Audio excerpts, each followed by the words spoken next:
Right now, let me start with where I am now. So I wear a number of skull caps of hats right now. So I'm the entrepreneur in residence at the Allied London Enterprise City accelerator. Not like it does any accelerating in town. In reality, it's free desk space in a beautiful building with some access to some really good people, but it's not really how I think a program should be.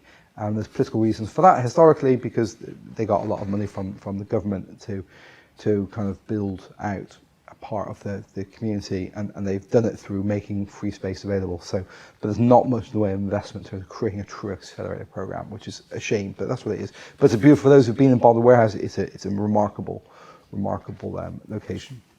But my job there is, so I sit there, I get on with my own stuff, of which I have lots of, and I kind of engage with the startups there and really kind of help talk them through the startup journey, the fundraising journey, what it really means. So I want to talk to you about what it really means to raise money, how that journey can look like, what a scale-up journey can look like, and just have the kind of the war wounds and the scars and also the abstraction to look at what they're going through, and having been through it myself, just share some of my knowledge and expertise, which hopefully will be valuable to some people. Often learners don't make the mistakes that I made. So that's what I do there. Separately to that, we're about to announce at the end of May, but we're launching a new tech angel investment network here in Manchester, run by, but one of the founding partners is GP Bullhound. I mean, you know who GP Bullhound is? You know GP, right? So it surprises me why in a room like this only one person knows who GP are, because everyone should know. GP is one of the world's biggest tech investment banks. They have offices all over the world, in here in Manchester, London, Hong Kong, Sweden, Marbella, so you do, New York, Silicon Valley. They sell business, so they will raise money if you're looking to raise usually minimum about 20 million quid. They'll sell your business. They typically will sell business the likes of Meta, Snap, and everything else. So they're really, really serious. And the senior managing partner is based here in Manchester, around the corner from Bond Warehouse. So they are the real deal. They are seriously the real deal when it comes to tech investment. And they run a number of tech trends and talks and everything else, always worth going to if you can. Great people, really great people. So they've had Hugh Campbell, who is the managing principal there, has had an angel network for a number of years, and we're now kind of trying to really kind of professionalize it. And the mission of that is to take some of the angel capital that exists in the region and the expertise that these guys have from kind of building great businesses, and funneling that money into really early stage businesses, because we struggle to get early stage pre-seed and seed capital to businesses here in the region. And so doing that is really, really important. So we're going to announce that, and what that will involve is there'll be an investment platform we'll upload the decks to, but in the early stage particular, I'll be working with the angels directly, who we recruit, highly curate deals and say, you just need to look at this. This is awesome, team is awesome, and you need to be thinking of putting some money into this. We're going to be highly selective on the angels and the deals that we bring into this as well. So that's going to be really, really big. And I would... Sorry, she's just on the screen for a second. Okay, cool. And I'd love you guys. I'd love to see what you guys are doing, and if that makes sense, if you're raising that kind of early stage money, put you in that deal investment on that deal investment platform. So that's really, really cool. And I've got a few of my other stuff. So I raise money for businesses as well. So right now I've got everything from from stuff in Web3 metaverse. So calls just on with a bunch of football agents who are trying to create some NFT play within the football space, and metaverse play in the football space. I've got a real music label to manage metaverse-based artists, raising for the moment. They're cool. I always start up every call with, these guys have far more number ones than I ever will have. They did about 40 number ones to their name. I've got some enterprise AI, fintech. I've got vertical farming in there. Mycology too, eh? Yeah. So, what's your name was? I'm Norton. You were the mycology, right? Okay, right. I thought so. When you said the name Norton, yeah, great. So I'm meeting Andre this afternoon. So what you guys are building is great. It's a great example of a really great business that I'm really excited about. So and besides that, I've got bunch of other stuff going on like a typical entrepreneur. I built my own business here in Manchester until I actually left officially about a year ago in May. Actually, it's about 6 months before. And we used AI to help ordinary consumers design their dream bathroom and kitchen. Even though we're on Shire House rules and being recorded, so I'm going to be careful, but I made the wrong decision as to who my investor was, and I think our interests were not aligned. And I think there is a really big problem with that here in the region, where you have a number of private equity businesses who are not venture capitalists, they're private equity, and there's a very big difference, but who will say that they are VCs, or at least allow people to think they are VCs, think that they're acting as VCs, and I think that unfortunately has a very negative impact in business. So one of the reasons why I set the Angel Network is because there's most definitely room for private equity in technology investment, sure, but that's growth stage. And some of these businesses are investing too early, and that just makes for a misalignment of expectations, objectives, success criteria, which is just not good.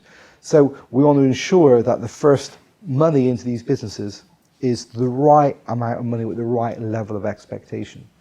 And typically, I think of this very, very simply. You know, if you look at any high-performing VC, and you'll probably have heard this, right? But out of every 10 investments they make, there is the absolute expectation of 6 or 7 will tank, 1 or 2 might wash their own face, and 1 will deliver returns that make up for everything else. And there's lots of examples out of that, and I've just finished reading that book, whose name escapes me. It's quite a popular book at the moment. It talks about the background behind kind of Sequoia and the real kind of drive of VC money in Silicon Valley. Really fascinating book, definitely worth reading. And I'll look it up for you afterwards.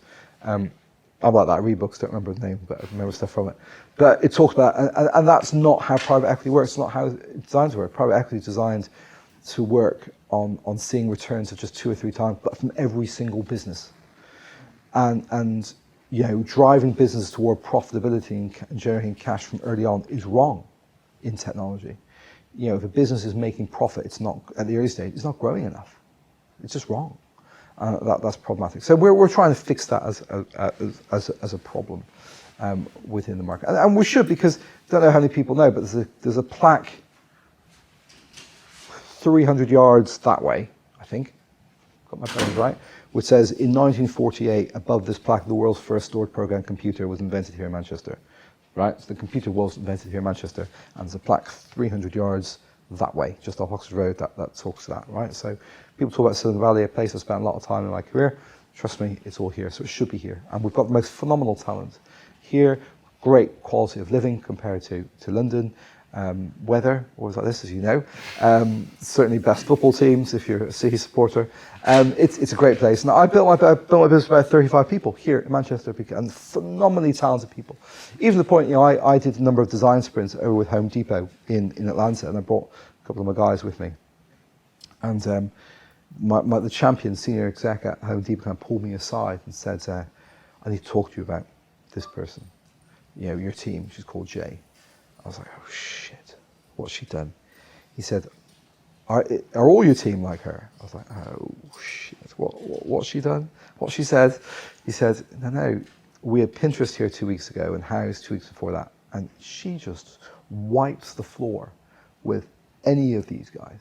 He said, you know, these are the Silicon Valley best of the best of the elite. She wipes the floor with them. Now, Jay, she's amazing. You know, Jay her undergraduate degree was in game design, University of Bolton. And she did a master's in IT, University of Bolton. Because she was a lady from the University of Bolton, nobody wanted to touch her, hire her. And you know, I found her working in a parents' garden centre, and she was desperate to get out of there. And she's just amazing. We have incredible talent here in Manchester. So it's a great place to build your business. It really is. But we suffer from a lack of access to the right type of capital and a lack of the right type of people making the right type of investment, and that's something that we're hoping to fix. And the right business will always find a way to get investment. So that's why, you know, I see business now for some reason don't tend to get on the train to London, right? They want to do everything here. And like before the pandemic, everyone got on the train to London, because the reality is You can sit and complain that there are not enough good investors here, or you can just make it happen. So I'm very much of the latter school, making it happen. So that's kind of, and then prior to that, I did big companies. So I was the global head of connected car at Vodafone. I worked at a smaller business in South Manchester that was acquired by a Seattle-based business in the connected navigation space. So if you think about cars and you think about that whole kind of sensor stack of navigation and connected traffic and all the information in there, that was kind of my career in kind of automotive telematics and insurance telematics as well. And prior to that, I was working at Hewlett-Packard for 7 years in the Office of Strategy and Technology, which was a part of the business that accepted that in a big company like that, very often, if you create something new, it will be strangled at birth because it doesn't add value to the ink supplies group or this consulting group. Because they're big public companies, they're focused on immediate revenue generation. So we created this effectively kind of startup factory, I suppose, off the side where we kind of nurtured and built new business, and that's kind of what I did. And that's when I was here, not here, thank you, over there doing my looks the same, doing my MBA, right? So that's kind of who I am and where I am. And I think just kind of talk about a little bit of a kind of scale up, and then talk about you guys because it's far more interesting than me. I don't want any of you guys even thinking really about scaling up yet, because you shouldn't be thinking that for probably 18 months, 2 years, unless you're absolutely on rocket fuel. Some of you may well be.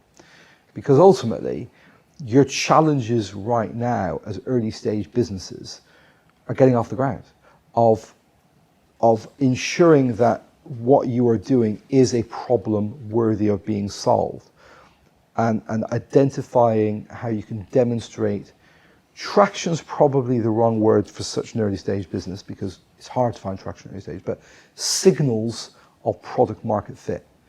That actually you are solving a real problem out there, that a problem that people somewhere along the line are likely to pay for, right? That's really important. That's what you need to focus on doing. Around building the team and your tech stack and everything else is, are we solving a problem in a big enough market? Because the way an investor, what an investor thinks is this team solving a big enough problem in a big enough market? And are they the right team to disrupt this market? And at a very, very simple level, the way an investor thinks about it is, can this be $1 billion business? I'm sure you've heard that or read about that. But what does that really mean?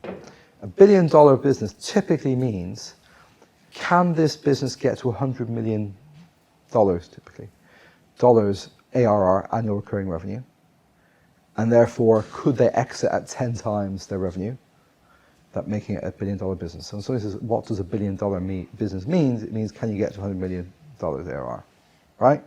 The only difference, I'm telling you this without any doubt whatsoever, the only difference between a business coming out of a business school or colleges, universities in around the Manchester area today, and the business getting $20 million in funding from a coffee in Palo Alto is ambition, right? And when we launched this network, it's all about, I use this tagline, unlocking ambition. That's what this all is about, is unlocking the ambition that you guys have, that people have. And you know, a guy or a girl just finishing a college degree in Palo Alto, the only difference between them and you, besides where they live, which does make a big difference, is ambition, is walking in and saying, I'm going to build $1 billion business. And the reason why people end up raising significantly, somebody's explained this to me very succinctly, in typically the US, but also mainly in areas like the Valley,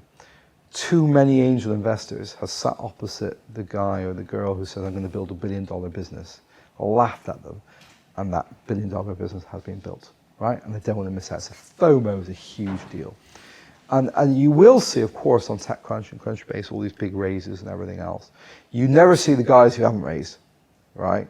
Or have raised like $200,000, which is for them is nothing. For us, it's quite a big amount at seed stage, but you don't see that, right? So don't be distracted, don't be depressed, don't take anything away from that, except the fact is that you're just seeing the success stories. But even over there are a lot of people who don't make success. And there is a difference between, you know, it is insanely expensive to live in Silicon Valley. tell you that now. It is insanely expensive. But there is a buzz, and there is a sense of belief, and there's stuff you can do if you're based over there that you can't do here. And at some point you'll need to think in your head, should I move to the US, should I move the business to the US? You only ever move the business super early, or once you have established good product market fit. But it is really, really expensive to live there. There's no, in the valley anyway, there's cheap places in the US, you always get into the valley, but if people talk about, because the question I often get asked, should we move out there and should we engage there?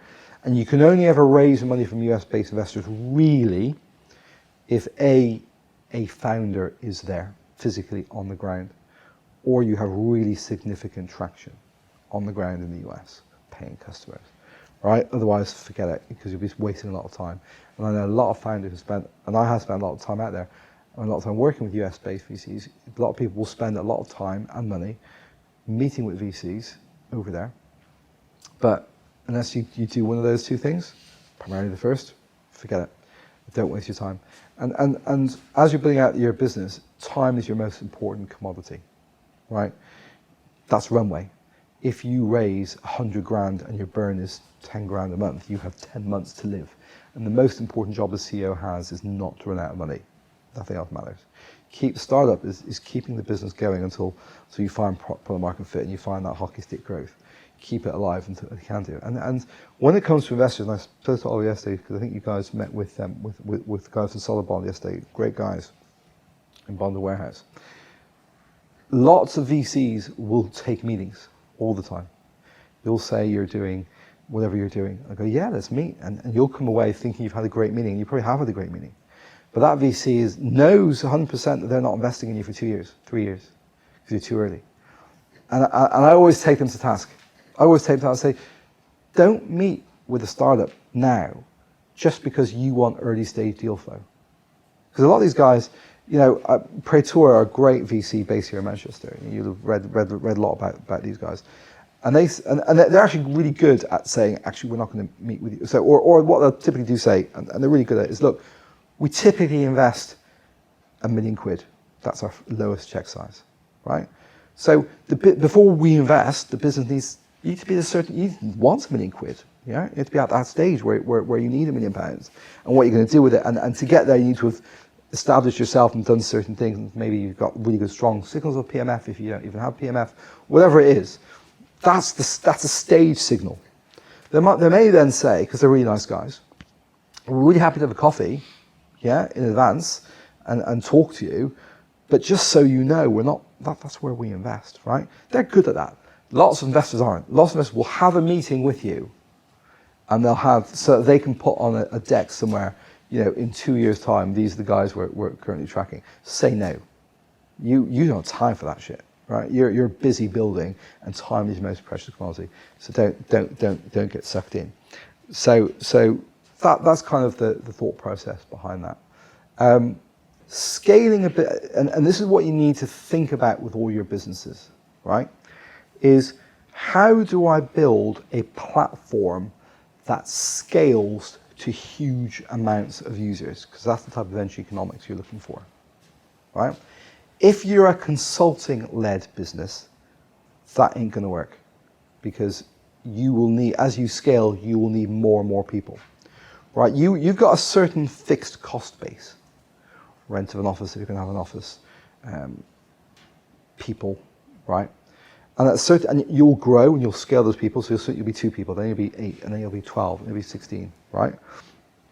And so that's your burn. How much money do I burn through a month? Rent, software subscriptions, phone, people, salaries, all that kind of stuff. That's your burn. Then you have revenue, right? How much am I getting in?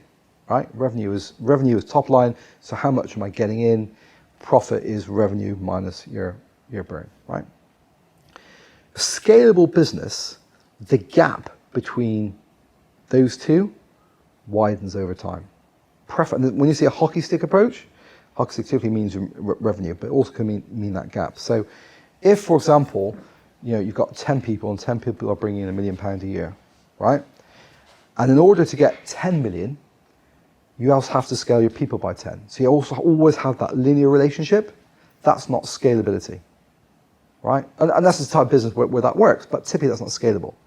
What you want to do is, at a certain point, this is why software is so cool, when you get to a certain point, then actually the scale, your cost-based scale is less than your revenue scale, so that gap between the two widens. So if you need 100 people to get you to 100 million in revenue, but you only need another 20 people to get you to 200 million in revenue, then you're getting that scale, because you have a fixed cost base and they can serve a large number of users. You have the concept of blitz scaling, which Reid Hoffman, one of the founders of LinkedIn, talks about in his book called Blitz Scale. And he uses Uber and he uses Airbnb as great examples of blitz scale, where you have immense scale on both sides of the supply and demand equation, right? So Uber, you have lots of people who drive cars and want to sell their time as drivers, and that's supply side, and you have lots of people who want taxis, that's demand side. So you can scale them both manically, right? Just like be a crazy maniac and chuck hundreds of millions of dollars, which is what these guys did at both sides. Same with Airbnb. You have lots of people with spare couches, which is where it all started with Airbnb, a couch, and then spare rooms, and then properties, who are looking to rent out those properties, those couches, whatever else, and lots of people who are looking to rent those properties, right? So you could do it that way, but that's what scalability is.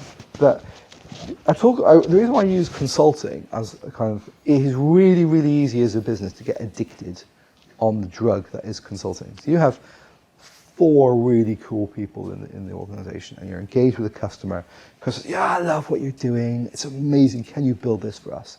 You go, oh, that's a really good idea. We'll build this for you, and my guys cost us 50 grand a year, so they'll cost you 85 grand a year and everything else. And that's really super addictive as a drug to do that.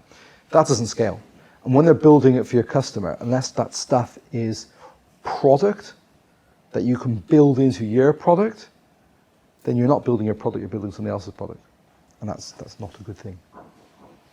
And here's a really important point, right? And here's where I've made lots of mistakes. One of the mistakes I made was there are people, you as a founder included in this, who are absolutely essential to the business at a certain stage, but either you outgrow the business or the business outgrows you, and you're no longer right for the business and damaging to the business, right? Great example.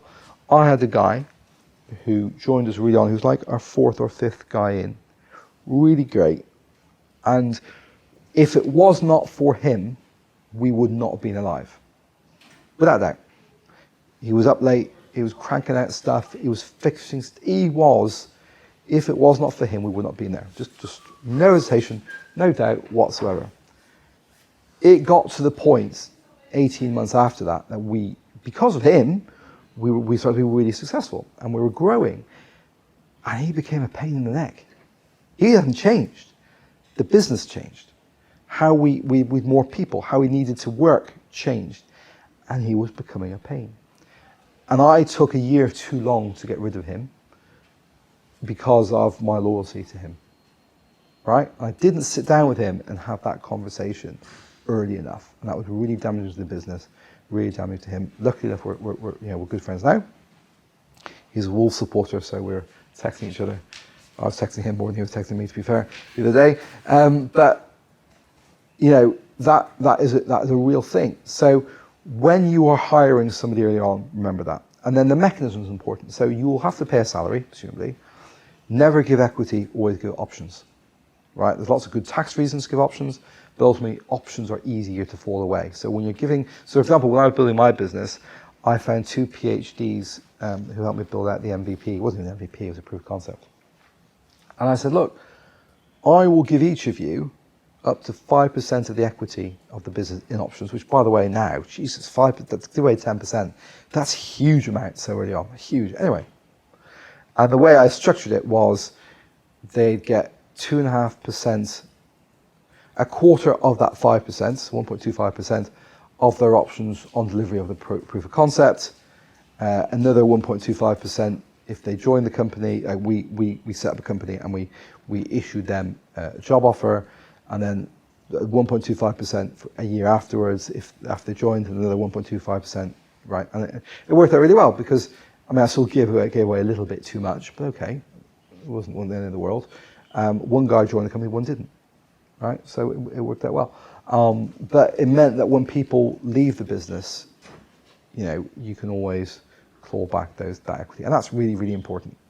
So equity means you own the business. So if I set up a business, I own X% of the business. It's mine, right? I'm of that percentage. Options are a unilateral right to buy equity, to buy share at a predetermined price, right? So imagine if I have a piece of paper, and it's called an option, also called a warrant.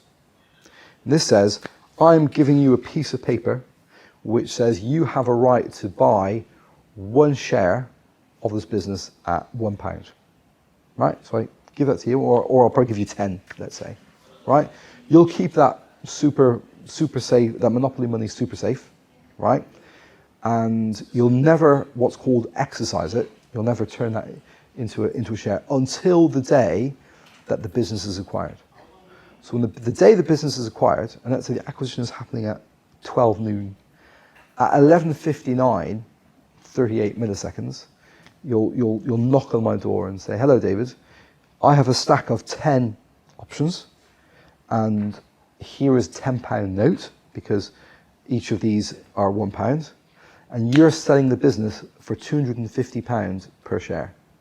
So now you are going to give me these shares, and when the business is acquired in 28 milliseconds, I get to sell my shares along with your shares, because you're selling the business, and I get 10 times 250 quid, right? That's it. Now, in reality, what actually happens is you have the options and they get exercised at point of acquisition, and you get the difference in money. But you only get so from an employee perspective, because you don't own the business, there's no tax until you exercise, i.e. when the business is acquired. And if the business, certainly in a UK business, and there are different countries, different mechanisms, if it's an official approved option scheme, you get taxed at what's called entrepreneur relief, which at the moment I think is 10%. So if you're due to get 100 grand, you only have to pay 10% of that, because it's an official EMI approval scheme, it's called. But if you've left the business and you still have those options for whatever reason, or it wasn't an approved scheme, then you actually get hit on capital gains, which is 32% or whatever else. From the business's perspective, it's a way of keeping employees incentivized, because some people are totally motivated by money, some people are driven by money, some people aren't, some people it's a mix. And it's a way of keeping people incentivized to the bigger mission of doing what you're doing, and also keeping them there, right? Keeping them there and keeping them aligned to the mission. So